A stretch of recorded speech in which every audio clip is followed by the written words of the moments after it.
ជីឡានចេញពីប្រទេសឆេកឆ្លងកាត់អាល្លឺម៉ង់ទៅលេងបារាំងនៅក្នុងវីដេអូនេះនាំបងប្អូនទាំងគ្នាឲ្យដើរមើលមួយខ្ញុំ3ប្រទេសមើលថាតើវាខុសគ្នាមិនហើយស្អាតប៉ុណ្ណាតោះទៅមើលខ្ញុំទាំងគ្នា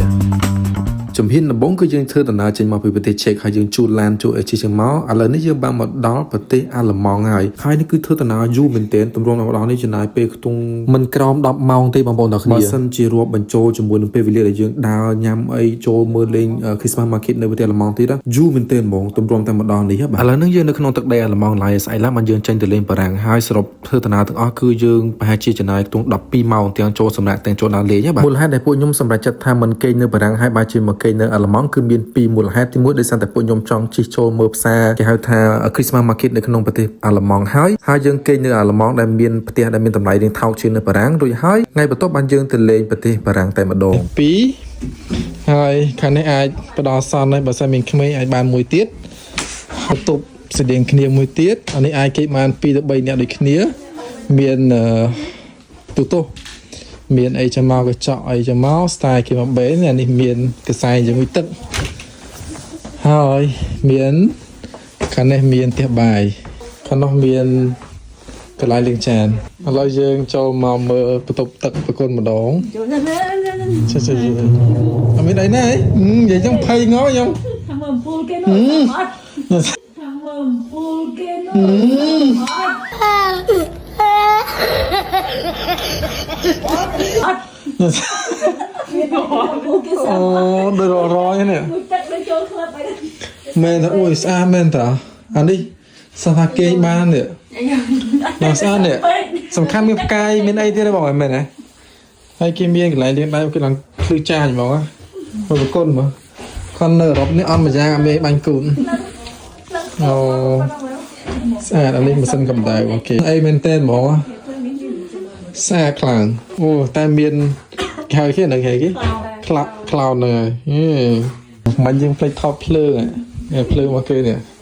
ទម្រាំតបានហូបបាយល្ងាចនេះប្រហែលជាម៉ោង1យប់ម៉ោង2យប់នេះតាមខ្ញុំចាំម្នាក់គឺងុយគេងអស់ហើយក៏នាំគ្នាងុយទឹកទៅសម្រាប់ទៅថ្ងៃបន្ទាប់គឺយើងមកដើរមើល Christmas Market នៅក្នុងប្រទេសបារាំងតែម្ដងនេះគឺយើងចំណាយពេលប្រហែលក្នុង7ម៉ោងដើម្បីជិះពីព្រំដែនអាល្លឺម៉ង់ទៅមើល Christmas Market នៅក្នុងប្រទេសបារាំងពងតែថតមានទូឯករបស់យើងនេះដើរចូលឆ្កុយមាន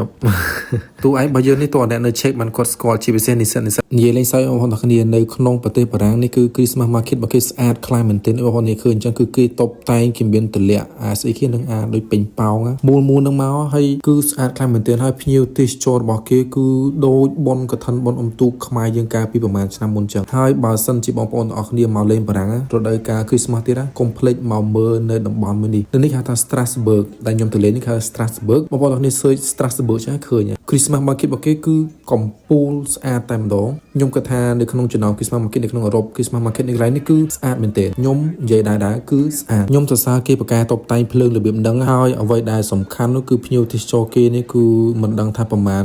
ម៉ឺនប្រមាណពាន់ប្រមាណនេះចូលចង់កន្លះលានអ្នកគាត់ថាបានខ្ញុំអត់ដឹងចំនួននេះប៉ុន្តែវាច្រើនពេកបងប្អូនទាំងកំឡុងពេល Christmas នេះគាត់ថាមនុស្សចូលទៅលេងនៅតំបន់ហ្នឹងមិនក្រោមលានអ្នកបងប្អូនទាំងគ្នាហើយនឹងក៏ជាលើកទី1របស់ខ្ញុំដែរមកមើល Christmas Market នៅបារាំងដោយសារតែខ្ញុំមកអឺរ៉ុបលើកមុនហ្នឹងគឺអត់ចំរដូវកាលគេបុណ្យ Christmas ចឹងទេអានេះយើងមកដល់ផ្សារដល់ម៉ោងវិញហើយចង់ទិញសាច់គោធ្វើ steak បាទរីប៊ីយេសាច់រីប៊ីយេមែនអានេះខាំ steak អានេះរីប៊ីយេអូអត់ទៅខាងមែនបងអានេះ6អូដល់លោកមកញ៉ាំសាច់នៅកំពូលនេះញ៉ាំសាច់គ្រឿងត្រូវយើងបានមកដល់ផ្ទះហើយនេះម្ចាស់រីវ៉េហ្នឹងអីគេបកប្រែផងរីវ៉េហ្នឹងថាប៉ុណ្ណឹងនេះសាច់អាំងក៏សាច់ស្ទេកនេះមានគ្រឿងញ៉ាំមកចឹងទៅហើយថ្ងៃនេះថ្ងៃទី2នៃការសម្រាករបស់យើងទូឡើងលាយលវឹងឥឡូវនេះដល់មកធ្វើហូបម្ដងបងប្អូនទាំងនេះដោយសារតែបងប្អូនរបស់យើងដែលទៅថ្ងៃហ្នឹងគាត់ថាគាត់អត់ចេះធ្វើ steak ទេអញ្ចឹងហើយខ្ញុំសម្រេចចិត្តថាខ្ញុំធ្វើតែម្ដងទៅជួយចប់ស្អីនេះអូខេឥឡូវយើងពងតែធ្វើសាច់ហើយដោយសារតែអ្នកផ្ទះយើងគាត់អត់ធ្លាប់ធ្វើសាច់ steak ហើយខ្ញុំក៏មិនដែលជាជំនាញដែរគាត់ថាធ្លាប់ធ្វើញ៉ាំឥឡូវយើងធ្វើសាច់ steak នេះសម្រាប់មនុស្ស5នាក់បាទហើយ audience ទី1 audience ទី1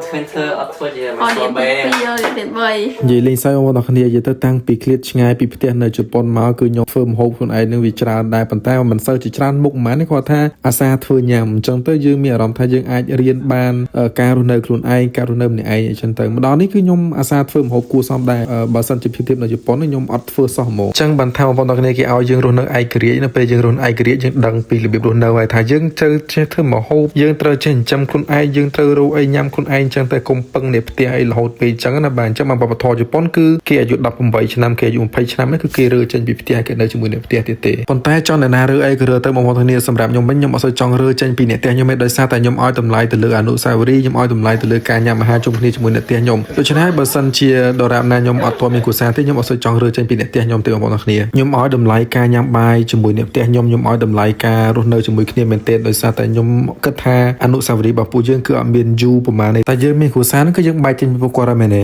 តោះឥឡូវយើងឆ្ងាយពីគ្រួសារបន្តិចយើងមកមើលទេសភាពនៅក្នុងទីក្រុងផ្សេងមួយទៀតនេះគេហៅថាទីក្រុងឬក៏គេហៅថា Old Town ណាទីក្រុងចាស់របស់ប្រទេសបារាំងមួយឈ្មោះថា